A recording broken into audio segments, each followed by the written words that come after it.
Hello, everyone, and welcome to a special bonus episode of Silver Streams, the weekly podcast from the AFI Silver Theater and Cultural Center's programming team. I'm Todd Hitchcock, AFI Silver's Director of Film Programming. And for this special bonus edition of the podcast, we will be featuring a Q&A I did with Phyllida Lloyd, the director of the Irish drama herself, back in December as part of our virtual AFI European Union Film Showcase.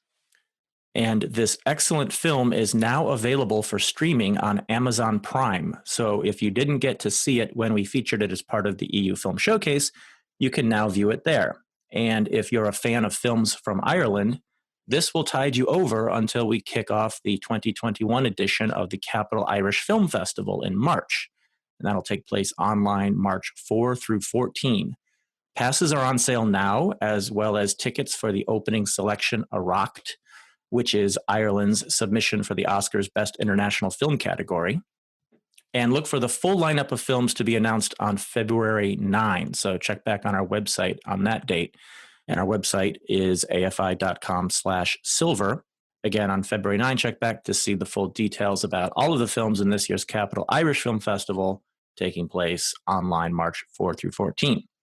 Before we get to the Q&A with Phyllida Lloyd, I want to also briefly note the new films we have opening this week in our virtual screening room. This week we have MC Escher, Journey to Infinity, Robin Lutz's eye-opening documentary about the famous Dutch graphic artist, which features voiceover readings of Escher's diaries and correspondence by actor Stephen Fry. Also, Two of Us, a French drama about two retired women, best friends and neighbors, who have kept their long-term romantic partner status secret from the larger world of their friends and families for decades. The film stars Barbara Sukowa and Martine Chevalier and will feature a recorded Q&A between Sukowa and director Filippo Meneghetti, conducted by the great actress Isabelle Huppert. We also have Reunion, a psychological thriller from New Zealand, produced by Taika Waititi regular collaborator Ainsley Gardner, and starring Julia Ormond. Also, A Glitch in the Matrix, the latest documentary from Rodney Asher, who previously made Room 237, a film about fandom-originated theories about possible interpretations of Stanley Kubrick's The Shining. And this new film explores simulation theory, the idea that reality as we know it is nothing but a virtual reality illusion. This theory as related by a number of colorful and mysterious adherents to it, including via archival footage, sci-fi author Philip K. Dick, who had very particular ideas about this possibility, and some of his ideas have gone on to inspire others. And the screening of this film will be followed by a recorded discussion with the filmmaker. This week we'll also be debuting a new restoration of the Andrei Tarkovsky classic Mirror from 1975, perhaps the least known of the Russian filmmaker's great works and the most autobiographical. And also a one-week-only screening of writer-director Julie Dash's classic Daughters of the Dust, a 30th anniversary presentation of this film which debuted in the Sundance Film Festival back in 1991. And that film is presented in celebration of Black History Month this month. And then finally, starting this week, we also have a special 3 days only presentation of the film Hotel Rwanda, taking place February 5, 6, and 7. And this is a special event co-presented with Advocacy Network for Africa. Many of you will recall this film from 2004, which earned Oscar nominations for lead actors Don Cheadle, playing Paul Rusesabagina, and Sophie Okonedo as his wife, Tatiana. And Rusesabagina is the heroic former hotel manager of the Hotel de Mille Collines, located in the Rwandan capital of Kigali, who sheltered well over 1,000 refugees, both Hutus and Tutsis, from danger and certain death during the 1994 Rwandan Civil War and the genocidal militia campaigns that were taking place at that time as well. Since then, Rusesabagina has worked as a humanitarian and activist and has been an outspoken critic of the human rights violations committed by Paul Kagame, Rwanda's president, since 2000. In the fall of 2020, while en route to Burundi, Rusesabagina had his plane diverted to Rwanda, where he was arrested and charged with terrorism by its government, which Human Rights Watch has criticized as a serious violation of international law. So that is the unfortunate reality today and why we're presenting this film now.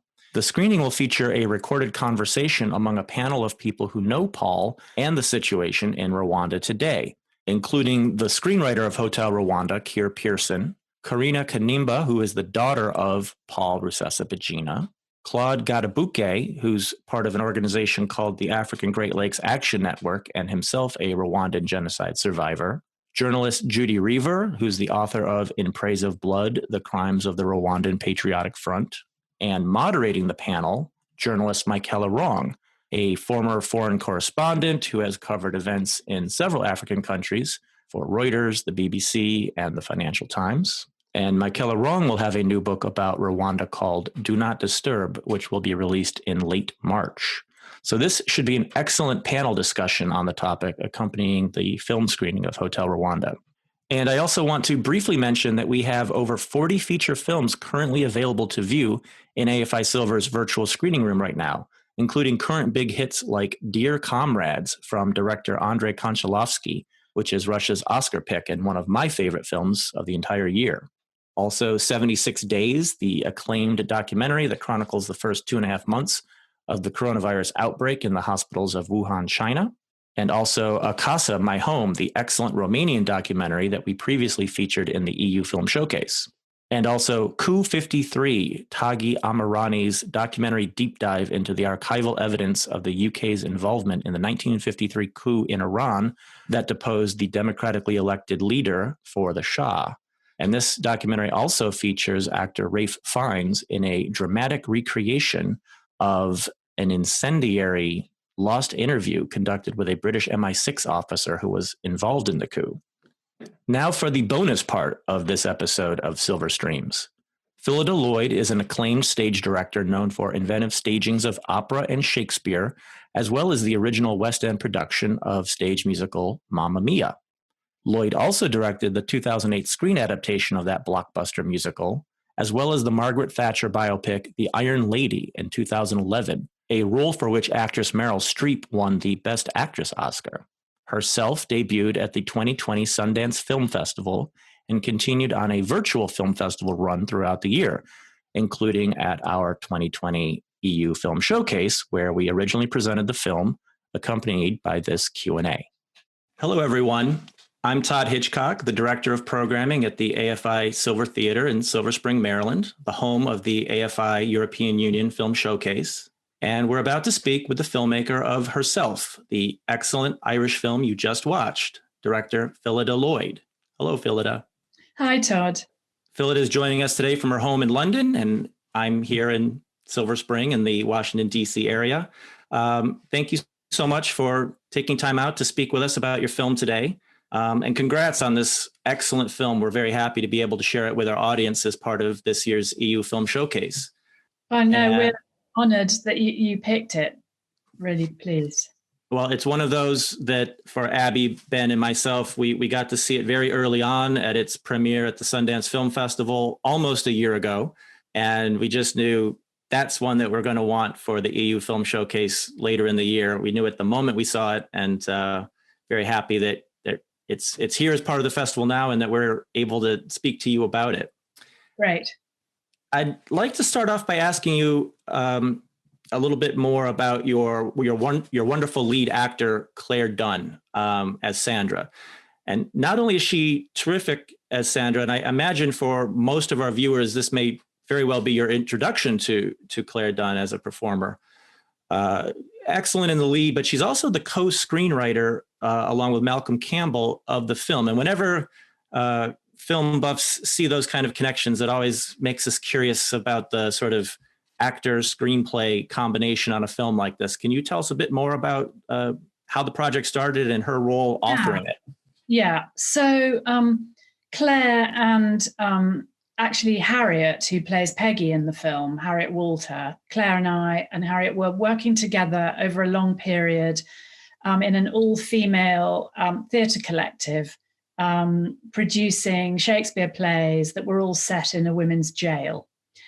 We produced them in London and in Brooklyn. And during that period, we were working a lot in the criminal justice system, meeting a lot of women in prison and women whose journey to prison had its roots really in domestic violence, either as children or, some of them had struck out against an abusive partner and ended up in jail.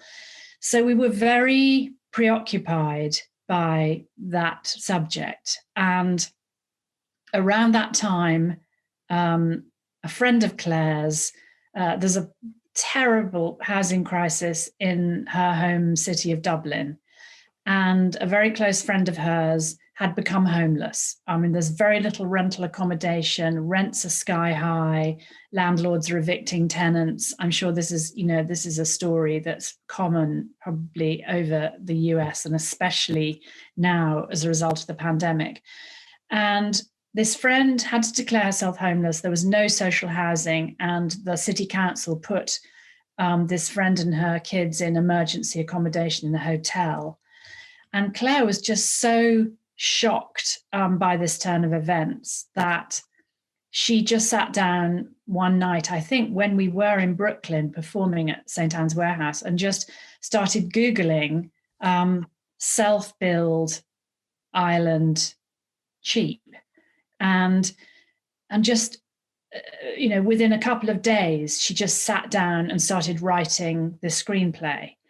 And she, at some point, when she got it to a little bit of a shape, she asked me what I thought of it. And I was immediately struck by, we've seen films about domestic violence, this theme before, but I was very struck by her, the kind of light and shade in the story.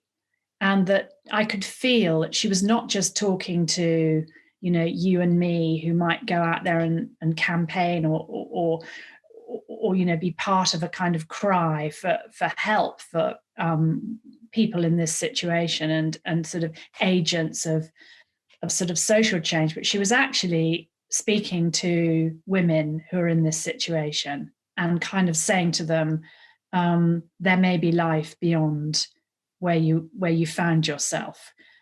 So it was very much, yes, this is a crisis, but it was told with a mixture of sort of anger and hope, fury and hope, which is really what was propelling her and I and Harriet at that time.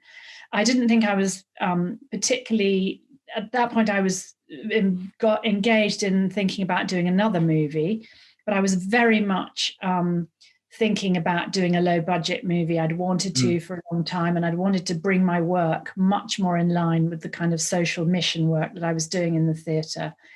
But I sort of wondered whether the movie should be directed by an Irish director, because I thought it needed so much authenticity. And then one day, as I got more and more involved in drafts of it, somebody said, who'd read it, my God, Claire has written a role for a great movie actress. Because at that time, Claire wasn't thinking of being in it. She'd written a small part for a sister character, and she just wanted to get the thing made. She was thinking, it might take her not to be in it to get it made. And when this person said she's written this role for a great, we're talking like a great, like a Hollywood actress, just kind of went, what the fuck, herself. She's written this for her, and I'm going to direct it, and she's going to play the lead. And so when we then met Sharon Horgan and Ed Guiney from Element, I basically said, I'll do this, but only if Claire plays the lead. And is that going to make things difficult to raise the money? And they were like, well, it won't make it easier, but let's do it. And they just got behind us. And so the journey then more work on the screenplay. And then as we were getting to sort of,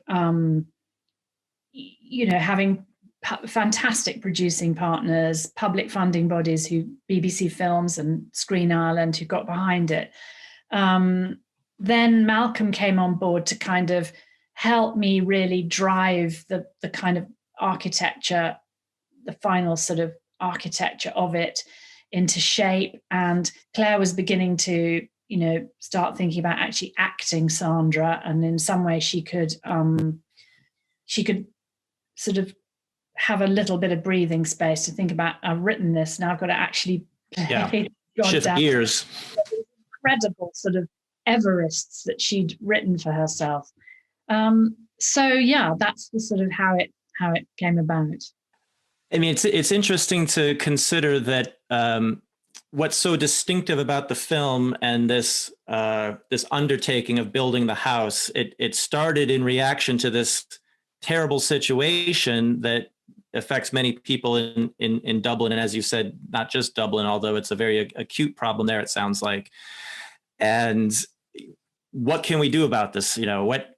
What could be a solution? And she starts, as very similar to Sandra in the movie, Googling around and discovers this thing that some people are doing with tiny house, eco house, build it yourself house, whatever you want to call it. But this may be a good time to let our viewers know this is a real thing. I don't know how much you were familiar with this movement, and it is a movement beforehand, but the person we see in the movie is really that person who is like an activist architect. Is that correct? Yeah, actually, he's not. The actor isn't. Okay, also, he's portraying a real person, but it's an actor. Okay. Yeah, in fact, the actor, curiously, though, did train as an architect as a student of the real architect. It's weird. But yes, the real architect who designed the house that we built and was, a very important partner in the process of this, both sort of spiritually and practically, and how you do it. And Claire and I actually went on a course a year before Wales to learn how to build a timber framed house. And that was, great. For me, I was actually, really absorbing, how does a team, how am I going to build the ensemble? How are we going to actually shoot this when we start with literally nothing there on the ground and have to scrape away, the grass and then start building the foundations. But it was an amazing experience in how quickly Claire and I, who'd done no sort of DIY, were learning to use very dangerous power tools, were really gaining skills in very micro hand sawing and doing heavy lifting that, if we'd had wounds when we started, they'd long, during the course dropped out because we were carrying these enormous, these great houses across these fields, but with confidence. And so a lot of the background, our relationship with the architect, there's a lot of sort of intensive research that went into the piece, not just the tiny house world in which we were, experts by the time we came to shoot it, but the background of domestic abuse and post-traumatic stress, and the procedure of courts in both Ireland and the UK, and the sort of way in which women are treated, and how, outraged we both were at women being asked, it can't have been that bad. Subtext, it can't have been that bad. You stayed with him this long. And somehow wanting to lay that out as part of this journey. But it was very, very, the research was very deep and detailed. And that's why I guess I wanted to build a very authentic, natural world around Claire. And obviously I had this deep relationship with Claire as an actress. And she had been, as I say, my passion became not just to get the movie made, but to share Claire's talent with the world. And I knew, she played the most incredible range. I mean, she and Harriet had played husband and wife and father and son, and this just most chameleon-like range of roles, both of them. And I knew the scale of her potential. But one of the things that, may be evident and perhaps is in the minds of, the audience who are watching this, Claire has a very distinctive birthmark on her eye. And one of the problems she was having, and this is what really turned her to start writing, was she couldn't get hired really to be on the screen. Certainly not in America. And she hadn't really had any screen work. And so this, I was just very fueled by knowing what she could do, and wanting to get her on the screen and wanting to build around her a world in which everything felt true. And that was obviously partly casting choices, but about how we worked, and which was very, I guess, in continuity with the kind of work we were doing on stage in terms of the process. And I feel like maybe we should just make sure that the listeners and viewers are following the references. So do I have this right? You had done a series of Shakespeare adaptations, all women casts, and you're referring back to previous work with Harriet and Claire in was it The Tempest in that case, or actually no, we Henry IV? With Claire, yes, we did first of all Julius Caesar, in which Harriet played Brutus and Claire played Portia, and then we did Henry IV, in which Claire played Prince Hal and Harriet played her father, Henry IV, and then latterly The Tempest. And all of these productions were set in a women's jail. So it was as if women prisoners were performing these, what are really the crown jewels of our dramatic literature. So it was kind of, the relationship was deep between all three of us. The trust was great. We knew we could take great risks without fear. And yeah, so it's been a very, I'm very much about how you work being as important and influential as the work you produce. So, that, it was a very, a good kind of ecosystem that we managed to put together. And when it came time to further cast this indie film project, Harriet was someone that you went way back with. So for many viewers, I'm sure they recognize Harriet from Dasha in Killing Eve. A very fun performance from her there. She's wonderful here as Dr. Peggy O'Toole. Yeah. So you mentioned the how to work question, and this maybe is helps get at something that I wanted to ask you. So you've done so much stage work in your career, and a handful of films. I guess we could say 3 very different films at this point, with Mamma Mia and The Iron Lady, and now this. What I would be curious to hear you explain is sort of what you like about what's specific to the cinematic medium compared to what you get out of your stage work. And I'm hoping there's something specific about this film, with the whole building a house setup being something that was a natural fit for film work. I mean, I know that what people do with the wizardry of stagecraft, it would be a challenge to document the building of a house. It's maybe a more natural fit for a film. Of course, there'd be a way to figure that out on stage too, but there's just something about this subject matter really fitting cinematically, I think. And I'd be interested to hear your comments on that. Yeah, I mean, first of all, I've had a very curious journey in film. I had made a very under the radar indie film before I made Mamma Mia, but really, Mamma Mia, most people are trying to go from starting in a low budget world and get bigger and bigger budgets. But I think I've had the reverse journey. And I've always felt somehow in my guts that I would be more comfortably seated in this lower budget world, just to do with being able to create an ensemble, a kind of a crew, a cosmos in which everybody knows everybody and everyone has an investment in what's going on. But it's taken me, partly because I keep being sidetracked by the theatre, but it's taken me a while to actually get to this point.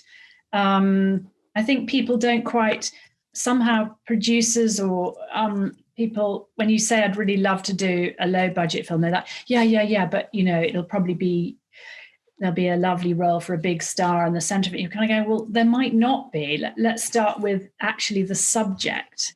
But it is strange how, so I've come down to, if you like, to earth as it is. And I feel much more in my element here than I have in those previous incarnations. Not that I would have given the opportunity for all the world of particularly working with Meryl, but I think this is much more me and sort of aligns with the work in the theatre. And your question about the sort of the link between theatre and film, and what's the... Well, not necessarily the link, but the things that lend themselves to working particularly well in cinema. That's going to be a different proposition doing it on stage. Yeah, well, I think, Mamma Mia is an interesting example. Not every movie, not every musical, you sort of think, oh, you have a musical that's a big smash hit, let's make a movie. But actually, that doesn't always work. Right. Because not every stage show has that, is crying out to be realized, has a location in it at the heart of it. Just as this has a house, Mamma Mia had a Greek island, which on stage was just an abstract nothing. It was just two walls and a bit of blue furniture.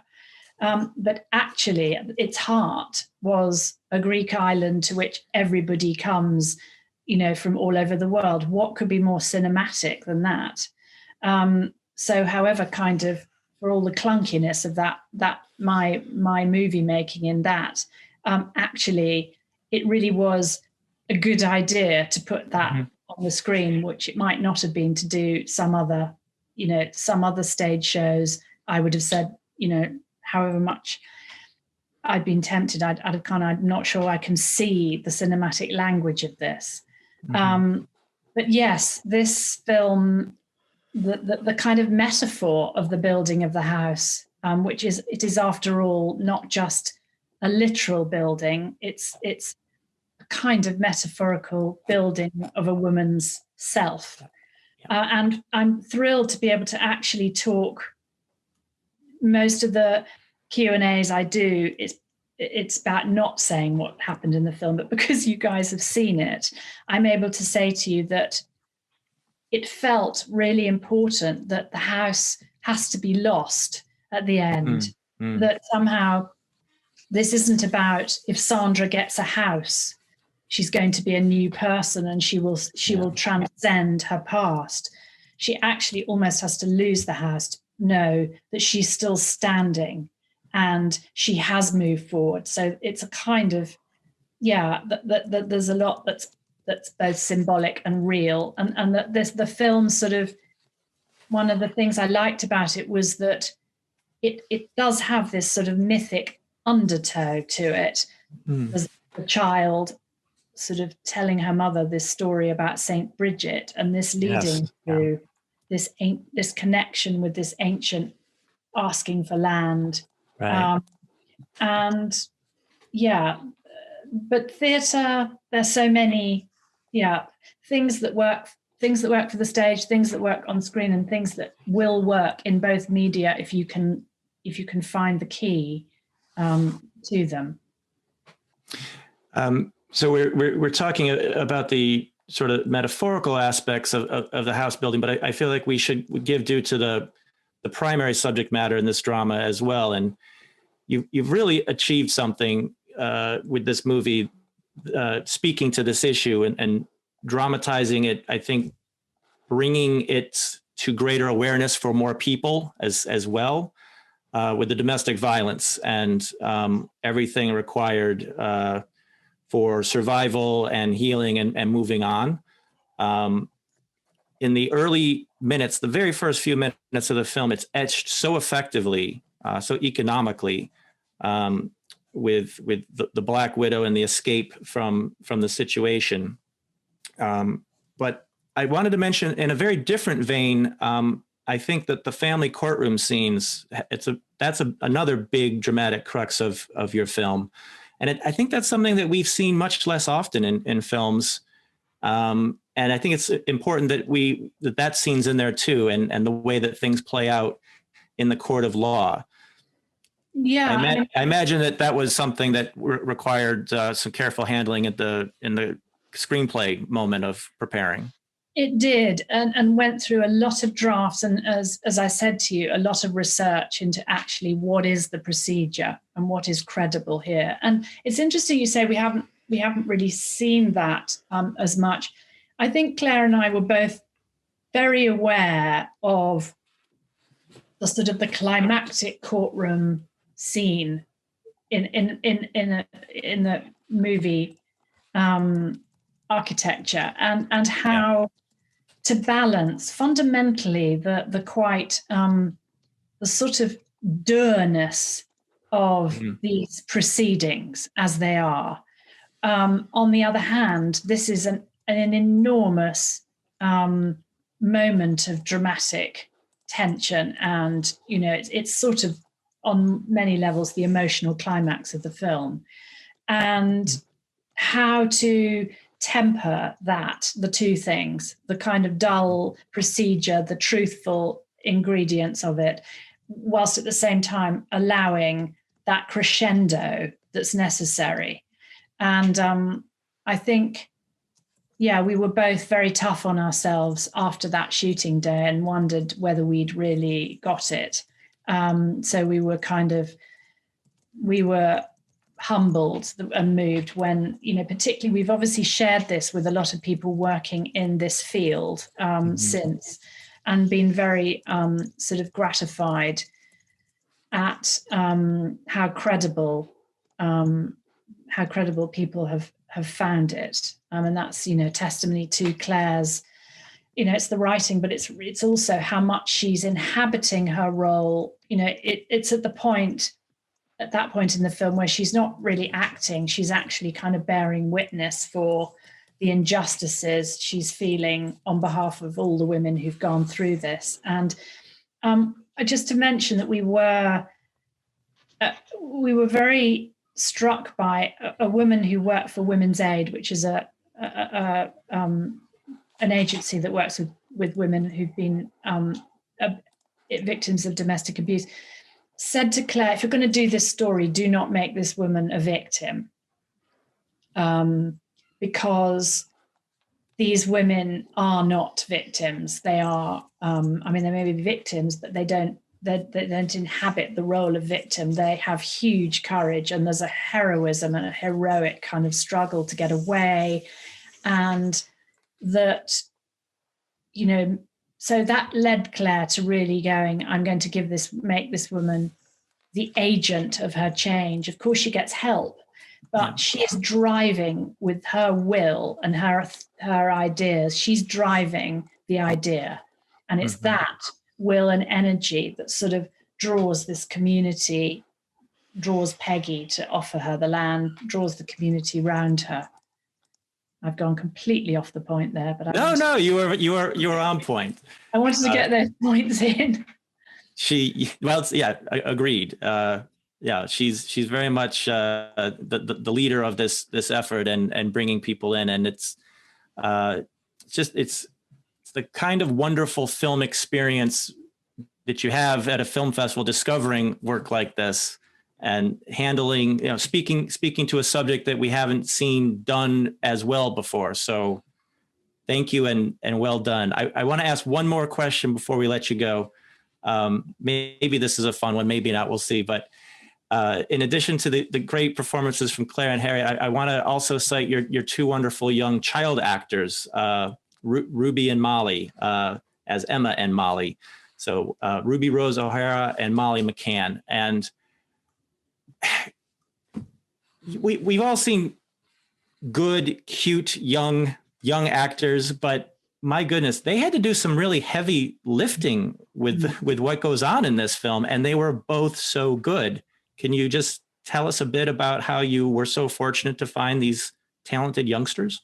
Yeah, I mean, we had a long process of meeting. We had a wonderful casting director. I got Claire in to play and improvise, and we met lots of kids, and then began to think about how to build a family with Claire and a couple.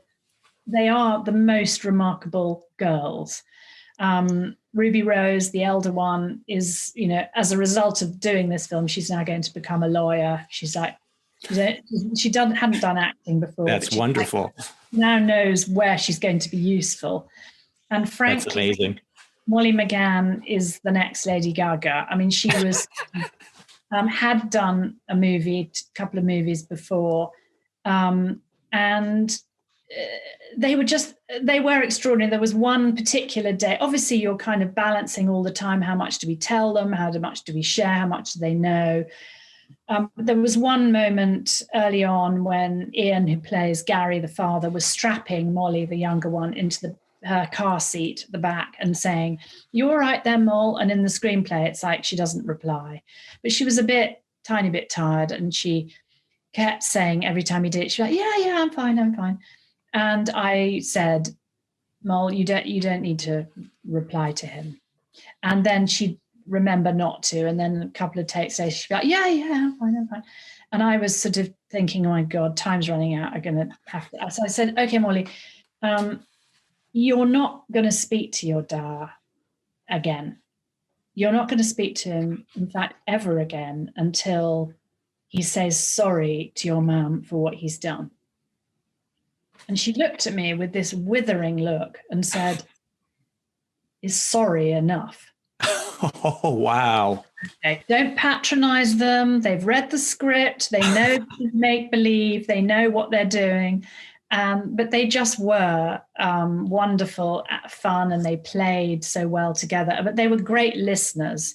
And I guess I just literally treated them like adults. So we'd set up improvisations and just throw everybody into it and just ask them to just listen to what's going on. And I think that's the key. They had wonderful parents who chaperoned them and were very, very canny about sort of not treating them, just treating them like professionals. It was a very good experience, that part of it.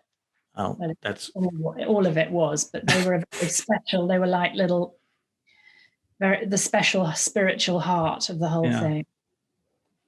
Well, I was really impressed watching them the second time around, watching the film, just sort of to brush up on it, getting ready to speak to you about it the second time this week, and two great performances from them in what's a great film. So Herself is screening as part of our annual EU Film Showcase, and it will be released in the US next year by Amazon Studios.